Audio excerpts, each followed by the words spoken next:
அதிமுக இருக்கக்கூடிய முக்குளத்தோரும் சரி, பொதுவான முக்குளத்தோர் அமைப்புகளும் சரி, ஃபார்வர்ட் பிளாக் அமைப்பும் சரி, அவங்க எங்க பார்த்தா உங்களுக்கு அதுக்கு சான்றுகள் நான் இட்டுக்கட்டி சொல்ல மாட்டேன். எங்கு பார்த்தாலும் அவருடைய வேனையை மறித்து கோஷம் எழுப்பினார். இதை மூடி மறைப்பதற்காக முக்குளத்தோர் மத்தியில ஏற்கனவே அதிமுகவுக்கு செல்வாக்கு இழந்திருக்கிறது. அது ஆதாரப்பூர்வமான நிறுவனம்.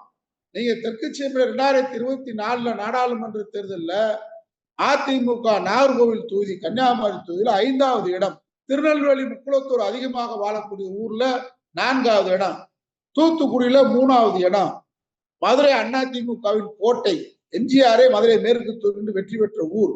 மதுரை என்றாலே அதிமுக கோட்டை.